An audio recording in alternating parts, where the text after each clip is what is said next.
perfection is the enemy of progress. So you're not going to raise the money until you make the ask. You're not going to appeal to somebody's heart and, have them donate to your organization unless you tell them why. That's the beauty of being a small business, a consultant, is that I get to try, tweak things as I go just to make the experience better for everyone. Diana, but talk to us about what got you into ethical storytelling and just kind of like the origin story, genesis for that, if you don't mind. Yeah, well, I'd love to. So I got started in the nonprofit space. It's been right around a decade. Yeah. And I got started, actually, I was a volunteer photographer first. I had gone to Ghana to help women in a rural village start a sustainable clean water business. And I was a project manager at the time. So I came back and I was like, I know I want to keep working in the nonprofit sector. So I started out as a volunteer photographer, just kind of taking pictures for like Salvation Army, a couple different nonprofits in Northern California. And then I got my foot in the door with my first nonprofit job, and I was the communications and development coordinator. And so one of my first assignments out the gate was to write stories and photograph 10 young moms who had won college scholarships. And so I got to do this thing. It was really fun. I felt very proud of the girls, proud of my work. And especially because they reminded me of my mom and how she had raised my older sisters really young. So I do all this. We have our fundraiser. Their pictures and their stories are, on everything. They're on the programs and the website and the appeals and emails, all those things, all over social media. So we have the fundraiser and we meet our fundraising goals. So I'm feeling on top of the world because this is my first job, right? Right. And then a couple weeks later, I'm just sitting there at my desk and I overhear some of the program staff talking about one of the young women who had won a scholarship. And so I said, hey, what happened? And they told me that she had been involved in a domestic violence situation and her ex was being let out of jail. So as an advocate for survivors of domestic violence, I knew immediately that all of the information that I had published about her online could lead the ex back to her. Because I had published her first name, her last name, her kid's name, her program location, all of these things that, with a little bit of sleuthing, you can find these things on the internet. And so, I got this hole in the pit of my stomach and, oh crap. So I went back to my computer and I kind of scrubbed the website. I scrubbed some social media posts from weeks past. And it was at that point that I was like, I need to figure out a way that I cannot let this happen again. And because if I had known ahead of time, then I would not have published this young woman's story to begin with, right? She was in crisis mode and I had no idea. I'm just, over here doing the fundraising part of it. And so that was really what got me started. I didn't know the words ethical storytelling at the time. This is a much more recent term to me. Yeah. I just knew that I had to change the process by which I was gathering and telling these stories. So over the next 5 years, with the help of my colleagues and research and a really good article by Save the Children, I started to find a way forward. Wow. And then I launched when I left that organization, I launched my business and I decided that I wanted to teach other nonprofit folks how to do this as well, because it wasn't something that, and it still isn't, it's still a surprise to a lot of people that something like this can happen. Right.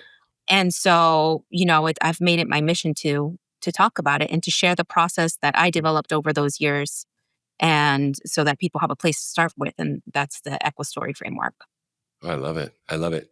Have you, I out of, curiosity, has this approach to storytelling in general, or just sharing a mission story, an organization story, has it superseded even domestic violence organizations and what have you? And you've worked with all sorts of different orgs along the way, or talk about that? Oh yeah. All sorts of different orgs. I figured as much. Yeah. Well, because it applies to all of us. Value our privacy, right? Yeah. We don't want everything about us to be online. And sometimes even, things that we don't think much of, like our first and our last name, right? Or, the school that we go to, or whatever the case may be.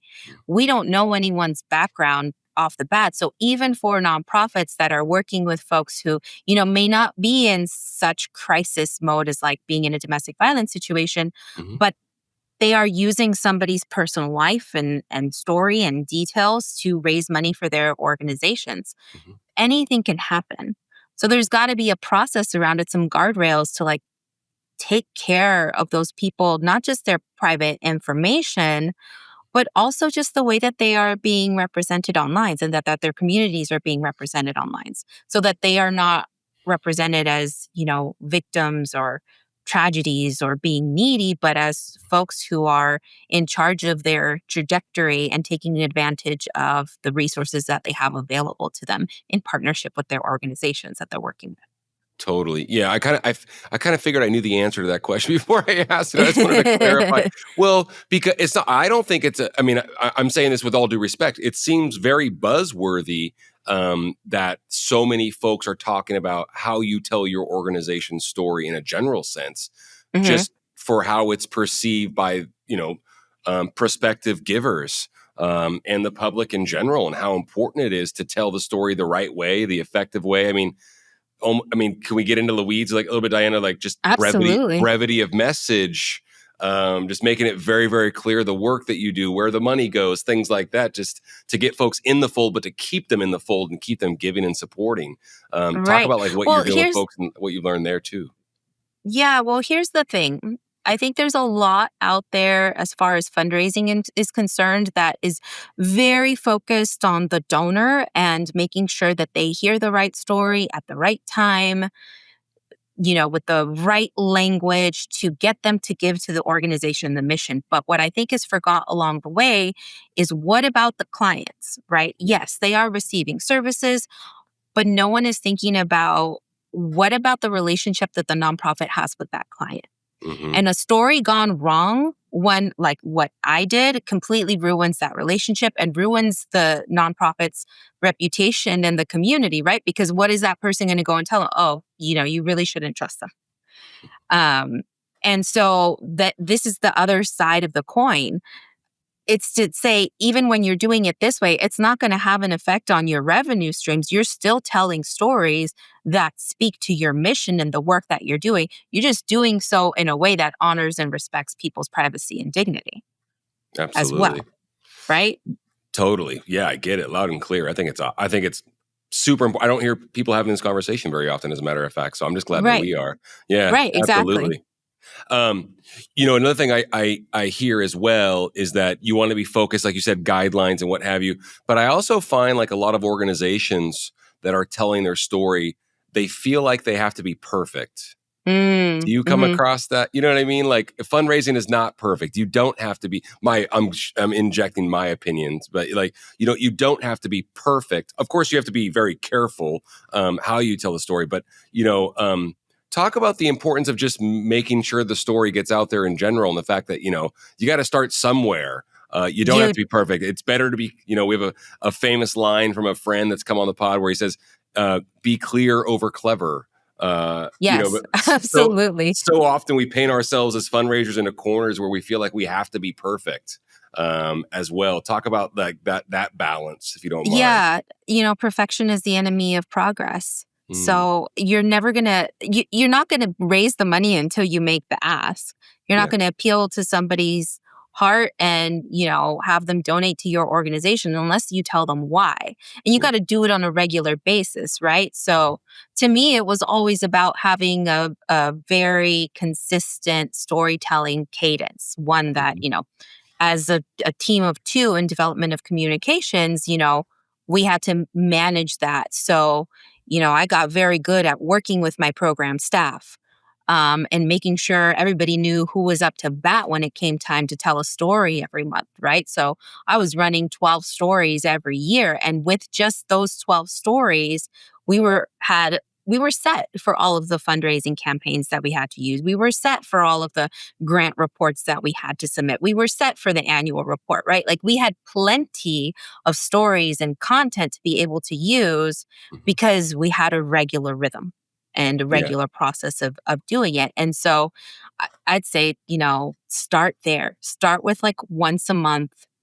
have yourself a little process that you work through in order to be able to keep that story pipeline going. Because what happens, right? And I've seen this with so many organizations, and it used to happen to me as well, is that you'd come time to like, oh gosh, I need a story for this grant report. It's like due tomorrow.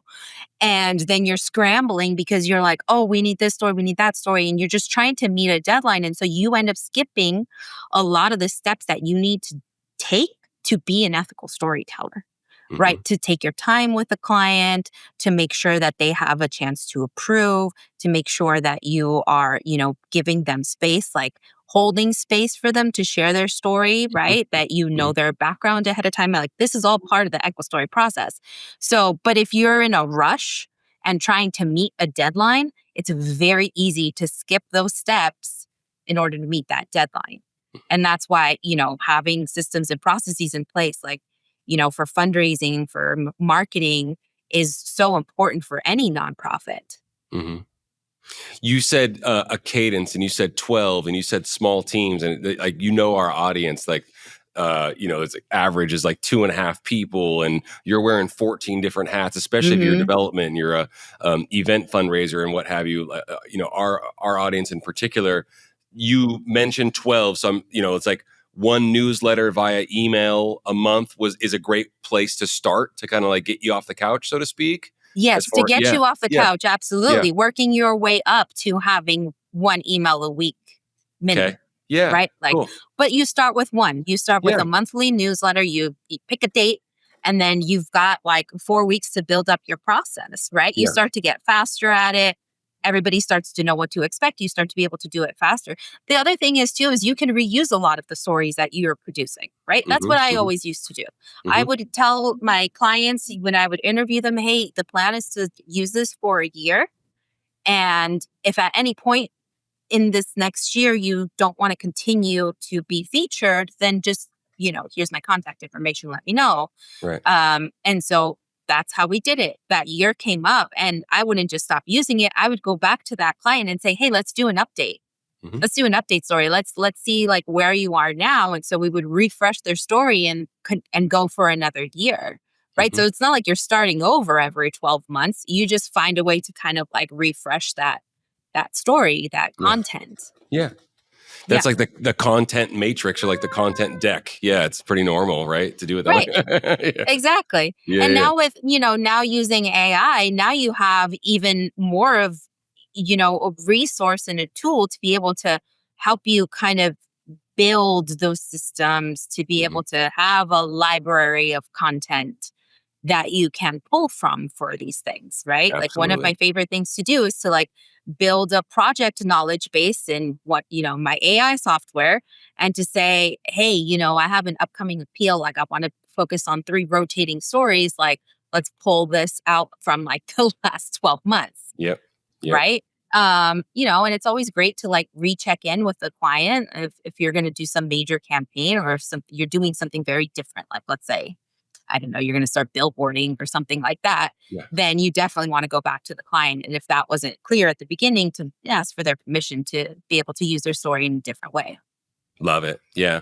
There's so many different avenues. And yes, with the advent of AI, talk about getting off the couch. Right. We use it as an organization every single day. Absolutely. We're big producers. I was going to say not like a big deal. We produce a lot of content for LinkedIn. So we're using OpenAI pretty seriously on a regular basis, and to tell our story or share the stories of the guests and the different organizations that we have the good fortune to work with. So great tool. And everyone can use it. That's the cool part. That's the cool part. Absolutely. Changing subjects, what was the impetus for the Ethical Nonprofit Summit? What was like your like aha, the market's telling me something, I need to have a summit where folks can gather and learn from each other and build this community out, and for the audience, tell folks how long you've been doing it as well, if you don't mind. Yeah. So I know that I don't know everything. That's fair. The truth. Yeah, right? Fair. Yeah. So I started speaking on stage at the Nonprofit Storytelling Conference in the end of 2023. Okay. And then I did a couple more conferences after that. And what I realized after doing a couple of them was that I was one of maybe 2 sessions about ethical storytelling or like related subjects. And everything else was about, how to appeal to the donor, what kind of stories appeal to the donor, but without, taking in mind like the client aspect and a Hmm. client's feelings, how many how many emails to send and how to view your open rates and all of these other things, which are, yes, are important, Yeah. but I'm like, we're still missing part of the equation, which is the client perspective, right? Like there is still harm being done without us even realizing it as a sector. Hmm. And so I was like, well, I can put something together. Yeah. And so within the span of almost 5 months, I put together the Ethical Nonprofit Summit for the first time in 2024. Awesome. That was in September. And I brought together speakers who I knew that were passionate about the subject and who had, tactical steps to share, Yeah. and, maybe even different, not exactly the same perspective as me, but a little bit different, Which right? is Because important. ethics Yeah. are subjective, right? Hmm. Like I Hmm. always tell people, what is ethical to me may not be ethical to you, but we're probably, along the same lines. Yeah. We're probably pretty close if we're working in this space, especially. Yeah. So, it was important to me that people not just hear it from me, but hear it from other wise folks in the community. Hmm. And so that's how it was born. I'm like, That's awesome. let's make a conference that's just about this. That's And what I awesome. love about it is that, I get to keep bringing together these amazing speakers and experts with different ideas and different, tactics and backgrounds. And, we get to open it up to a broader audience. So when you come to the Ethical Nonprofit Summit, you know what you're going to get. Love Right. it. There's no question about what we're going to talk about. There's no choosing. It's one track. Yeah. we Yeah. are very focused.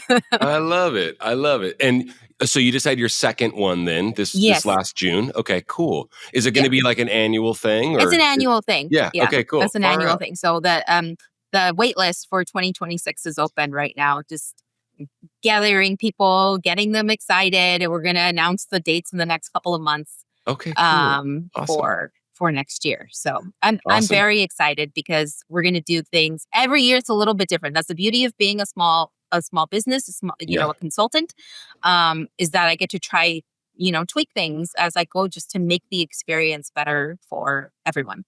And totally. so we're opening up to, community submissions for speaking, which is amazing. Awesome. I got my start because somebody was like, "You should speak." I want to give Yeah. that chance to other folks as well. I love that. I love that you can give folks that kind of opportunity. Will it be virtual? Virtual. Yeah, great. Hmm. Perfect. Awesome. Yep. Well, you keep us posted, keep our team posted. We'll be happy to share it Oh, thank you so much. I on appreciate our that. channels and what have you. That'd be awesome. That's really, really cool. I'm changing subjects again. Because what you do is so niche, very important, very, very focused. And you are a consultant with your background as well in the nonprofit space, raising money, and you've worn many hats. We talk to nonprofits all the time when they're talking about their story, about being able to, it's kind of like a missions marketing message is what we call it. Hmm. And it's basically, can you tell folks what you do in 10 words or less? And we're like, tell everybody. You have a very focused niche. Our niche is very focused as well with what we do as a company as well. But what do you tell folks when they ask you what you do? And it doesn't. Yeah. Hey, also, there's no right or wrong. It doesn't have to be 10 words or less. But yeah, just for example, because I think it'd be really good just to hear it from you. Yeah. I help nonprofits fundraise with confidence and integrity through ethical storytelling. Oh, cool. Say that one more Yeah. time. Sorry. Yeah. I help nonprofits fundraise with confidence and integrity through ethical storytelling. I love it. Oh, it's so good. Yeah. That's great. Okay. Pass. Yeah. No, Check. no, I think it's fascinating. I'm gonna actually start asking folks that and putting them on the spot, so to speak, kind of like I just did you, but you're a great sport. I appreciate it. But no, because we think from a storytelling perspective or just that message, we're also big fans on telling organizations to talk to everyone that you Hmm. possibly can about what you're raising money for. Hmm. And who you're affecting and where the dollars are going, and speak to everyone. But there has to be a start. There has to be an opener. Right. And I think like what they used to call it, like the elevator pitch, right? Or what have you. But, Right, you know, exactly. it's your mission's marketing message, and it's a tongue twister, obviously, in 10 words or less. And I just think it's so darn important for organizations to hear In that. 10 So, words or less, or in 60 seconds or less, right? yeah, Because we're opening the conversation, because somebody's going to tell me, especially if they are not from the industry, like, what does that mean? And then yeah, we can get more deeply into it, right? So I yeah, would say that if I'm having a quick conversation, and then I would talk about what you and I talked about at the top, which was, my background and how I got into this in the first place with that story about the young mother that I shouldn't have published. yeah. And so, I'm even training story owners on this aspect as well, because one of my favorite thing to do, like hands down, is to work with story owners themselves. Like, and I use the word story owners Yeah, different I was from going to say, story. just to interrupt, like just for the audience, Yeah. define story owner. Yeah. Yeah. So a story owner versus a storyteller. So a story owner is someone who has lived the experience. So I am the owner of the story that I published a young mom's story when I shouldn't have, right?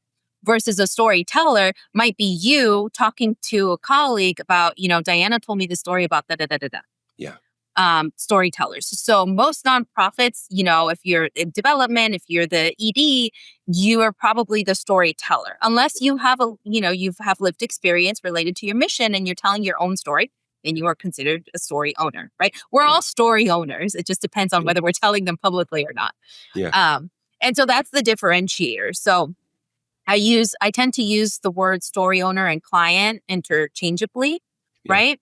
And coming back to what I was saying, they're my favorite people to work with, because I just find so much inspiration from just hearing about their transformations, where they Mhm. were at, what's happening, where they want to go, what their vision for the future is. Mhm. And also just helping them set boundaries around the stories that they tell on anyone's behalf for just their own mental well-being. Mhm. Because if you let out something that you're not ready to share yet, then that can cause some trauma, re-traumatization. And the last thing we want is for people to be, in a further negative space than they were when they started working with your organization, because they haven't healed enough to tell their story. Yeah. Time, obviously, right? Time. Conventional wisdom is like, at least my small brain, sometimes when I'm looking at things like, oh, we got to share that. It's very cathartic to get that off our chest, so to speak, right? Well, that's not the case for everyone, that's for sure. Right. It's one of my favorite lines is, tell stories from scars, not wounds. Yeah. I do not know who said it first. Yeah. So I can't give credit, but it basically means that you have had a chance to process. Kind of coming back to the Echo Story framework, the E for explore is about finding out, has this person had are they significantly past their point of crisis? If that's the case, that they can talk about their story. And the more I work with story owners, it's not always a point of crisis. Sometimes it's just a point of like, some people tend to share a lot without having like guardrails around it. And so they lose people all along the way when they're talking.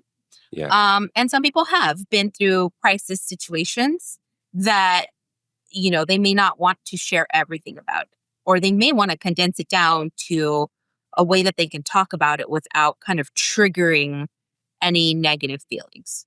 Yeah. And so that's really where, my biggest interest lies is that investment in the story owners, and helping them set boundaries around their story, and helping them feel more confident when they're telling their stories on behalf of organizations.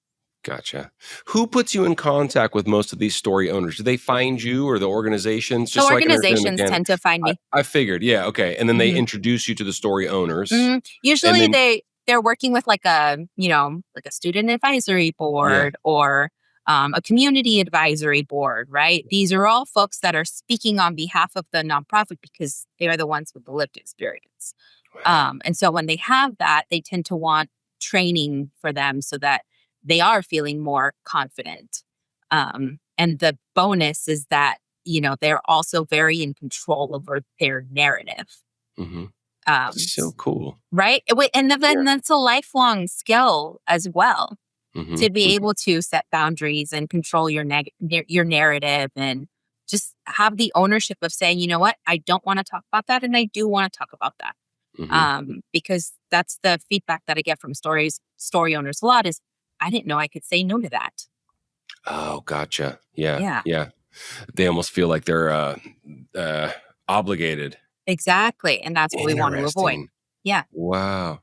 Yeah. Because think about it, like if you're a client of a nonprofit, you're receiving some sort of service that maybe your family is dependent on. Somebody says to you from that organization, hey, will you share your story for us?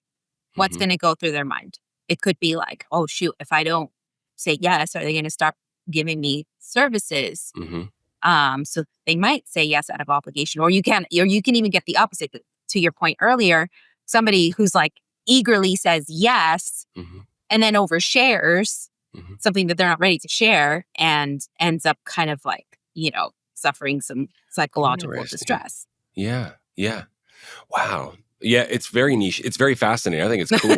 I think it's cool that you found it through curiosity and what have you, and once again, just from your own experience, and then And they're just screwing up. yeah, no, which is, but and you're not that's really cool that you're unabashed about that, Diana, as well, and willing to share. And that was once again the impetus for you going down this path and helping people Yeah. ever since. I think it's really cool. I like to say that ethical storytelling is a journey. We're all Okay. at different points. Back then, I had no idea what it was, right? Yeah. I just Yeah. knew I messed up. So I feel like I started from like the bottom. Yeah. And so with the Ethical Nonprofit Summit, um, I get to bring other people along on that journey Yeah. and give them the skills and the knowledge to be able to be ethical storytellers as well. And yeah, some coaching. Yeah, Yeah, I think it's great. exactly. Yeah. What's on the horizon? You got the summit every year. Anything exciting? You got a big speaking gig that you're looking forward to, or anything like that? That's kind Yeah, of I'm excited to be back at the Nonprofit Storytelling Conference okay. in November this year again. It'll be my third year, so Some I'm very honored to be back. okay.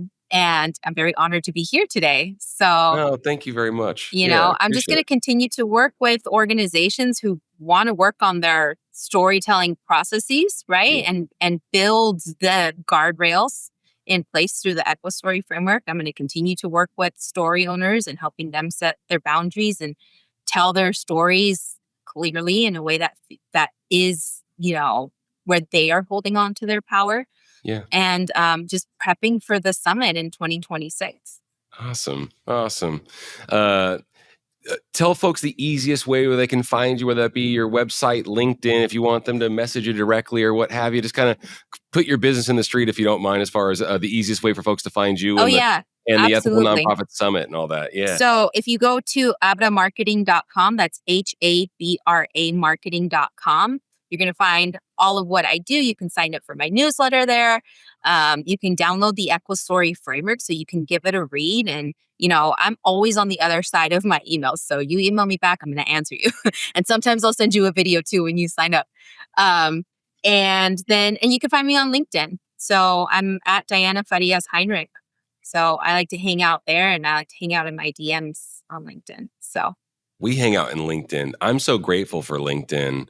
LinkedIn's a good tool. It is a very good tool. It was made for our space. Absolutely. I'm so convinced of it. We know a So- lot of the same people too. So we'll put your LinkedIn profile in the show notes so folks can find you. And also about the Ethical Nonprofit Summit as well in the show notes so folks can see when you announce the dates and all that exciting stuff. And yeah, all the best, Diana. Thank you so much for even Thank taking you the so time. much, Trevor. Yeah, appreciate you sharing what you do. It's fascinating. It's very, very cool. I'm happy it exists. And I know the audience will be too. So when they find out about it. So appreciate your time. I appreciate you too, Trevor. Thank you so much. All right. All right. See you, everybody. View of working for a nonprofit and being able to bring that to kind of an outside view. But it was hard. It was super hard. I guess through that, I made connections and got the confidence to try to go off on my own and do it. Feel like you don't have to do what's always traditional because there are a lot of options of things that you can do to capture these audiences on site, which also gives nonprofits a lot of freedom. And events are so, and I think nonprofit work too, they're so draining that it's almost like you really have to find fulfillment outside of your job.